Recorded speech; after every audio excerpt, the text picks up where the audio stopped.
우리가 믿는 하나님은 그 누구보다도 비교할 수 없고, 그리고 또 유일하신, 그리고 위대하신 하나님이십니다. 그 하나님을 믿고 또 이렇게 예배 자리에 나오신 성도님들을 사랑하고 축복합니다. 저는 이 본문을 중심으로 복을 받는가, 복을 구걸하는가라는 제목으로 함께 주님의 교훈을 받으려고 합니다. 우리나라 고대 소설 중에 그 허균이 지은 홍길동전이라는 소설이 있습니다.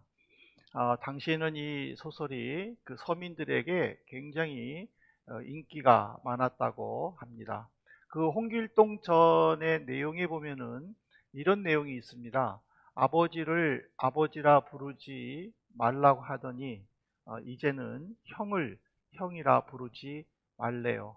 아무리 공부를 잘해도 출세할 수 없대요. 왜 그럴까요? 라고 하는 그 내용이 있습니다. 아마 조선시대의 어떤 신분차별 제도를 빗대어서 소설을 만든 것 같은데, 저는 설교를 시작하면서 이것을 빗대어서 5년 전에 우리 교회가 경험했던 이야기를 하면서 설교를 시작하려고 합니다.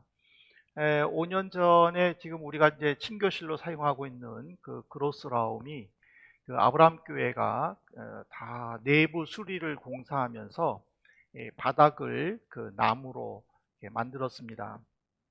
그래서 쿠어츠 목사님하고 이 나무로 된 바닥을 흠집 내지 않으면서 잘 사용할 수 있는 방법을 그 의논을 하다가 제가 이 의자 밑에다가 헝겊을 두껍게 깔면은 이렇게 밀어도 흠집이 나지 않는다. 만일 원하면은 우리가 그것을 해주겠다 하고 이야기를 했습니다. 그러니까 코즈 목사님도 참 좋은 아이디어다. 그럼 좀 도와달라. 그렇게 부탁을 해서 제가 예배 시간에 공개적으로 광고도 한번 했었습니다. 그런데 이제 지금은 이제 한국으로 귀국하셨지만은 그 연로하신 집사님께서 집안에 있는 헝겊들을 다 모아서 주셨습니다. 그래서 이제 의자가 도착하면은 이제 그렇게 작업을 할 것을 마쳤습니다. 근데 어느 날 코츠 목사님이 자기 교회 장로님들하고 회의를 했는데, 한민교회는 어린아이들이 많아서 물을 바닥에다가 쏟으면 나무가 상할 수 있으니까 한민교회는 사용하지 말게 하자 하고 결정했다라고 이야기합니다. 그러면서 이제 너희가 4번 교실을 쓰라 하고 이야기를 해줬습니다. 참 그 얘기를 들었을 때에는 참 섭섭하기도 하고, 이게 월세 사는 사람의 마음인가 이렇게 싶기도 했었습니다. 그렇지만 이제 또 우리 교회만 전형적으로 그 4번 교실을 쓰니까 거기서 성가 연습도 하고 또 주일학교도 하고 또 친교도 나누고, 그러면서 이제 또 당시에 또 미술 전공하시는 분들도 있어가지고 이렇게 막 이렇게 예쁘게 또 꾸미고 나니까 처음에는 섭섭했는데 또 우리만의 전용 공간이 생기니까 또 마음에 들기도 했었습니다. 근데 그 기억하실지는 모르겠지만은 그 4번 교실이 여름에는 굉장히 더웠습니다. 그리고 또 그 당시에는 이 바닥이 약간 그 고무 재질로 된 바닥이어서 뜨거운 여름에는 그게 녹을 정도로, 그래서 막 밑바닥에 그 이 의자 자국이 이렇게 수없이 나기도 했었죠. 그런데 그럼에도 불구하고 이렇게 이제 적응하면서 살았는데, 갑자기 또 코츠 목사님이 오더니, 아무튼 갑자기가 들어가면 좀 안 좋은 얘기예요. 갑자기 또 오더니 코츠 목사님이 이 4번 교실을 카페로 만들겠다. 지금 카페로 만들었는데 카페로 만들 테니까 너희들은 그로스라움에 가서 사용하라 하고 또 이야기를 해줘요. 그러니까 어느 정도 정이 들어가지고 또 사용했는데 또 예쁘게 꾸며놓은 것들을 다 또 띄우려니까 그 마음이 참 불편하기도 하고 또 마음이 참 복잡했었습니다. 처음에 그 그로스라움 침교실을 사용한다고 했었을 때에는 그 공사하는 모습을 매일 교회 출근하면서 살펴보았습니다.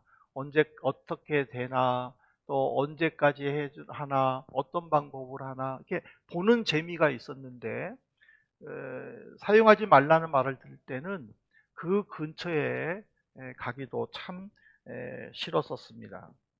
제가 왜 이렇게 우리 교회의 역사의 한 부분을 길게 설명드렸는지 눈치채셨습니까? 아무리 좋은 거라도 자격이 없으면은 소용이 없다는 것을 말씀드리기 위함입니다. 신명기 28장은 아마 신앙생활을 오래 하신 분, 교회를 오래 다니신 분들은 1년에도 몇 번씩 또 신방 다니면서도 하나님의 말씀을 또 듣는 그런 축복의 장이기도 합니다. 오늘 이 말씀을 보면 하나님께서 우리에게 머리가 될지언정 꼬리가 되지 않는다, 또 밥그릇에도 복을 받는다, 하는 모든 것에도 복을 받는다, 승승장구한다, 이 수많은 복의 목록들이 또 기록되어 있고, 또 하나님께서는 너희들이 죄의 길에 들어가지 않고 내 말을 듣고 순종하면 이 모든 것을 너희에게 주어서 부족하지 않도록 채워주겠다, 약속을 하셨지만은 자격이 되지 않으면은 아무 소용이 없다라는 거예요.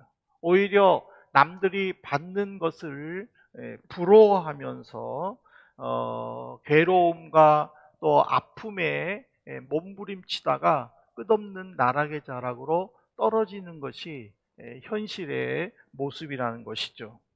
예수님께서는 이 신명기 28장 1절부터 15절까지의 이 말씀을 통해서 우리에게 그러면 어떻게 할 때에 복을 구걸하지 않고 복을 받을 수 있는가에 대해서 두 가지를 가르쳐 주셨습니다. 첫 번째가 있는 것에 만족하고 현재 있는 것에 만족하고 감사하라. 두 번째로는 매 순간 성실하고 정직하라를 가르쳐 주셨습니다. 첫 번째로 있는 것에 만족하고 감사하라는 내용을 보면은요, 창세기 27장 34절에 보시면은 에서가 그의 아버지의 말을 듣고 소리내어 울며 아버지에게 이르되 내 아버지여 내게 축복하소서, 내게도 그리하소서. 아버지 이삭이 동생 야곱을 축복해 주셨듯이 장남인 내게도 축복해 달라고 울며 불며 호소하는 그 말씀입니다. 에서는요, 몇 분 차이로 먼저 나와서 형이 됐어요. 근데 쌍둥이 동생 야곱이 있었죠. 우리나라 성경에는 야곱에 대해서 조용한 사람이다라고 기록되었지만 독일어 성경에는 예의 바른 사람이라고 표현되었습니다. 근데 그는 야망이 있었습니다. 그래서 할 수만 있으면 형으로부터 이 장자 권리를 빼앗으려고 호시탐탐 기회를 노리고 있었습니다. 그러다가 아주 좋은 기회가 찾아왔었습니다. 어느 날 에서는 사냥에 집중을 하다 보니까는 식사 시간을 놓쳤습니다. 그래서 너무 배가 고파가지고 집으로 왔는데 동생이 자기의 배고픔을 알고 있는 것처럼 팥죽을 아주 맛있게 요리하고 있었습니다. 그래서 에서가 동생한테 나 배고픈데 팥죽 좀 한 그릇 줘라 하고 부탁을 합니다. 그렇지만 냉정한 야곱은 형의 장자 권리를 내게 주면은 팥죽 한 그릇을 주겠다라고 제의를 합니다.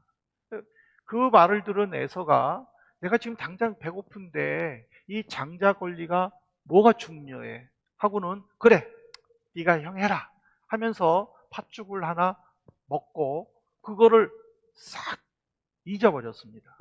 근데 에서에게 이 장자의 권리가 매우 중요하게 가르쳐주는 사건이 하나 있었습니다. 그것은 바로 아버지의 유언이었습니다. 아버지 이삭은 이제 병 생활을 많이 해가지고 당신이 곧 죽을 것 같은 느낌이 들었는가 봐요. 그래서 장남 에서를 불러서 내가 맛있게 먹는 짐승을 잡아서 요리를 해오면 내가 그것을 먹으면서 너를 축복해 주겠다 하고 말을 했습니다. 에서는 아버지가 자기를 축복해 준다라는 말을 듣고 기분 좋게 이제 사냥하러 나갔습니다. 근데 그것을 몰래 엿들은 사람이 있는데 바로 어머니 리브가였습니다. 그래서 리브가의 음모로 아버지의 모든 축복을 동생 야곱이 빼앗아 갔습니다. 그래서 너무 화가 난 에서는 아버지가 죽은 날에 동생 야곱을 죽이려고 단단히 결심을 했습니다.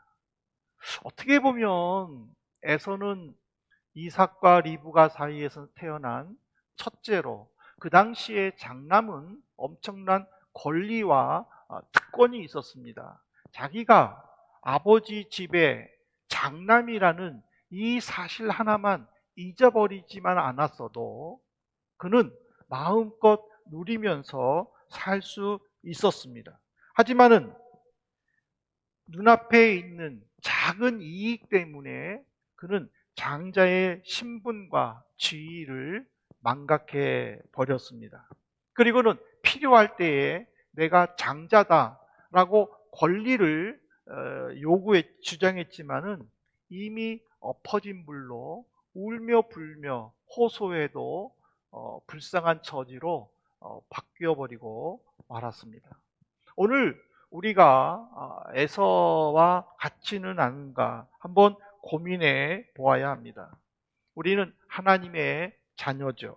하나님께서 허락해 주신 복을 받을 자격이 있는 성도라는 의미입니다. 이런 신분에 우리가 얼마만큼 자부심을 가지고 있습니까? 내가 하나님의 자녀라는 것에 대해서 얼마만큼 자랑스러워 하고 있습니까? 아니면 에서처럼 현실의 어떤 어려움이나 또 어떤 작은 문제들로 인해서 하나님의 자녀라는 사실을 잊고 살지는 않습니까? 우리가 영생이 허락된 하나님의 자녀라는 이 믿음의 확신을 갖는다면은 현재 내가 어떤 상황에 처해 있든지 이 상황을 늘 감사하면서 하나님의 은혜를 인도하면서 간구하면서 살아야 될 줄로 믿습니다. 두 번째로는 우리는 매 순간 성실하고 정직해야 합니다. 민수기서 22장 6절에 보십시오. 우리보다 강하니 청하건대 와서 나를 위하여 이 백성을 저주하라. 내가 혹시 그들을 쳐서 이겨 이 땅에서 몰아내리라.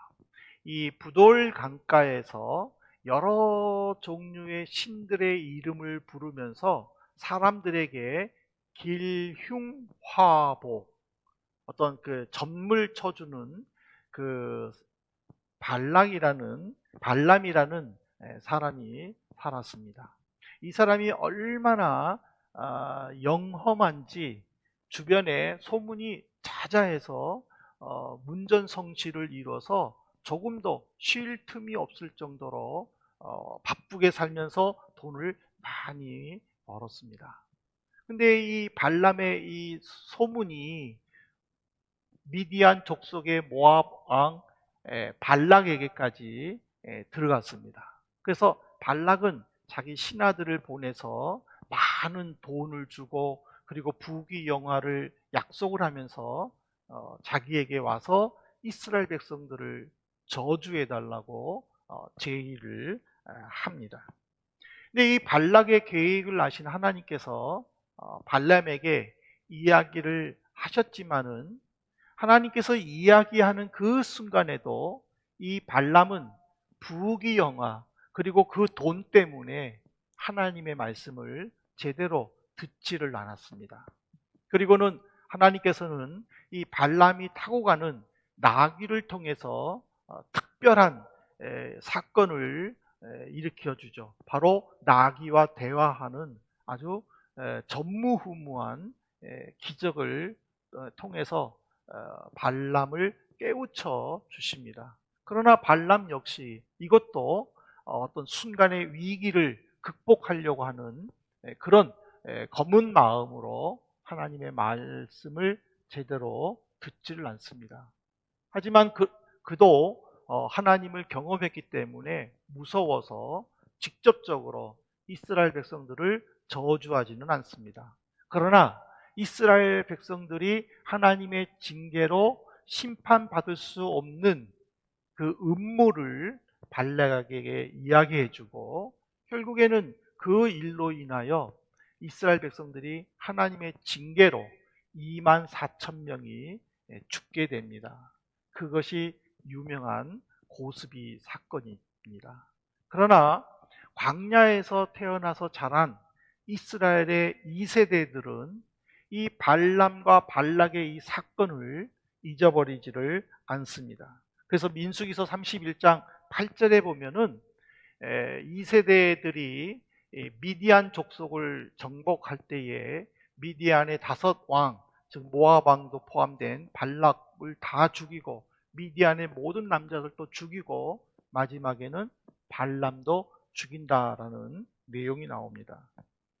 사실 어떻게 보면은요, 발람이 가지고 있는 자기가 축복하는 자는 축복을 받고 자기가 저주하는 자는 저주를 받는 이 능력은 지금도 누구나 갖고 싶어하는 은사입니다.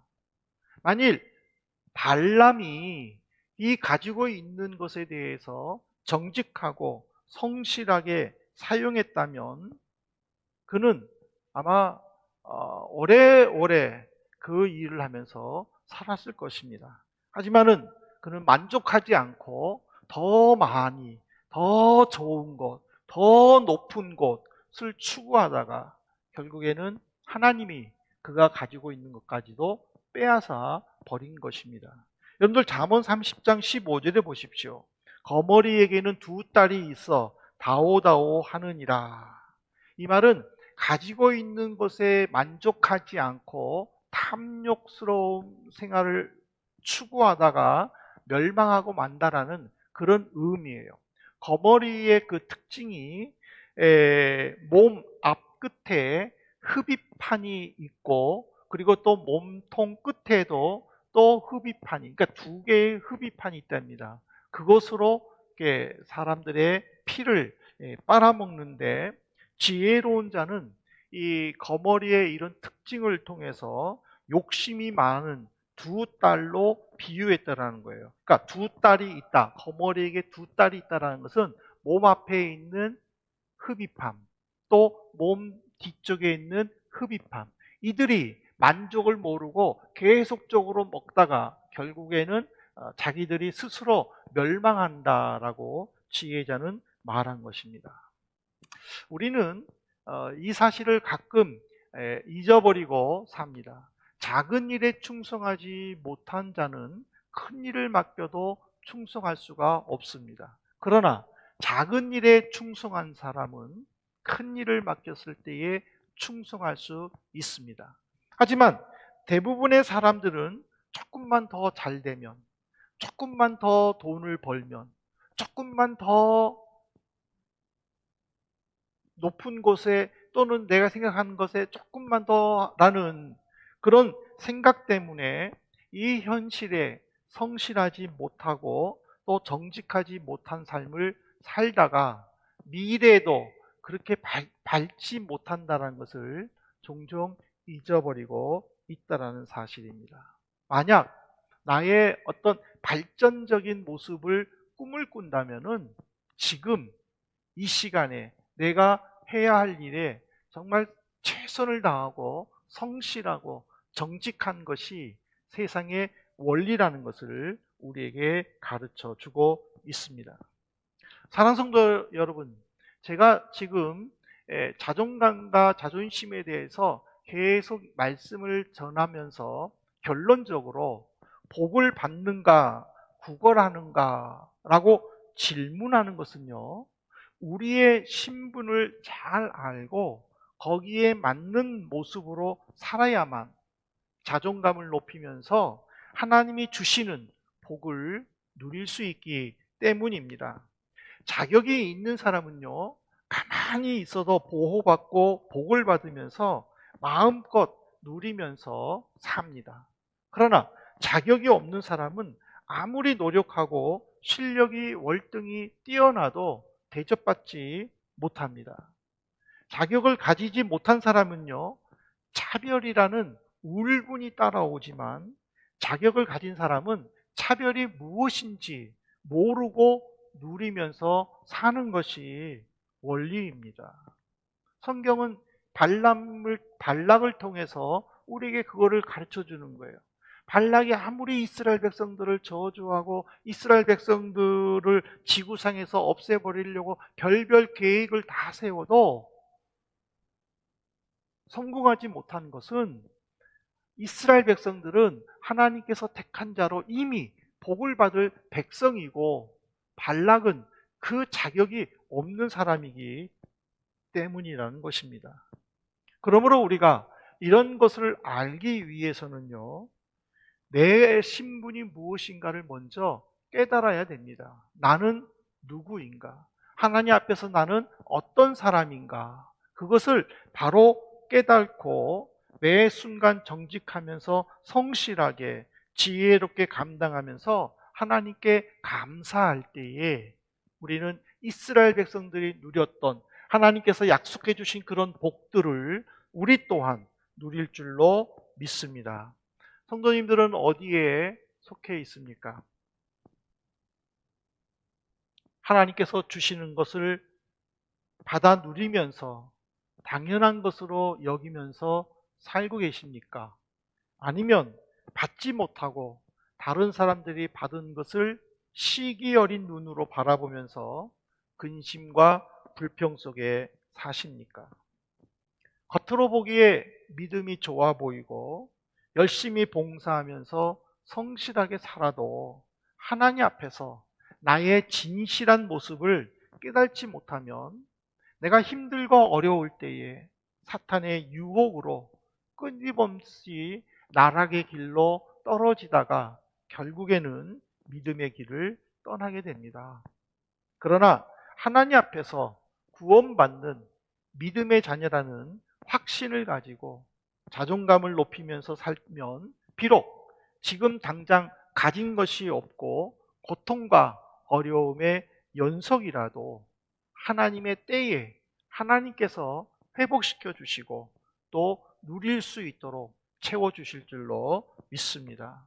우리는 누구보다도 비교할 수 없는 존귀한 신분임을 우리는 하나님 앞에서 내세워야 됩니다. 그래서 하나님 앞에서만 자존심을 내세우기를 바랍니다. 그래서 자녀로서의 특권을 가지십시오. 사람 앞에서는 자존심을 내세우는 것이 아니라 자존감을 높이십시오. 그들이 내게 무엇라 하든 자존감을 가지고 넓은 마음으로 그들을 품어주십시오. 그리고 여유로운 모습을 보여주십시오. 하나를 가지고도 풍족하다고 생각하는 사람들은 누리면서 살 수 있지만 열을 가지고도 부족하다고 생각하는 사람들은 한없이 부족하게 사는 것입니다. 그러므로 우리는 하나님의 자녀된 모습으로 주님의 복된 모습을 또 하나님으로부터 받은 자로서의 그런 여유로운 모습을 나타내면서 사는 우리 성도들 되시기를 진심으로 소망합니다. 오늘 이 말씀을 묵상하면서 우리 있는 처소에서 함께 기도하십시다. 무엇보다도 하나님 앞에서 주께서 우리에게 세워주신 이 자녀라는 신분에 감사하고 내가 주어진 일에 최선을 다할 수 있게 해달라고 우리 함께 기도하면서 우리 연로하신 세 분의 권사님들의 건강, 그리고 이번 주일날에 우리가 해야 할 일들을 위해서 잠시 기도하도록 하겠습니다. 무엇보다도 우리 교회의 주일학교 학생들이 이 독감 시기에 또 감기 걸리지 않고 건강하도록 우리 하나님 앞에 잠시 기도하도록 하겠습니다. 기도하시겠습니다.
하나님, 오늘 귀한 말씀을 주셔서 감사합니다. 저희들이 하루하루 순간순간 불성실한 것 모습이 있다면 용서하여 주시고, 우리에게 맡겨준 그 일들이 아무리 작은 일이라 할지라도 주님이 주신 것으로 믿고 최선을 다하며 정직하게 또 감사하면서 생활할 수 있도록 인도해 주옵소서.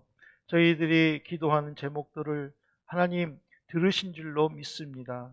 있는 곳에서 입술로 고백한 모든 내용들을 우리 성령께서 응답하시어 하늘의 하나님께 영광 돌리는 우리 성도들 될 수 있도록 도와주옵소서. 예수 그리스도 이름으로 기도 올리옵나이다. 아멘. 우리 김유정 집사님의 인도로 찬송가 543장 찬송을 드리시겠습니다.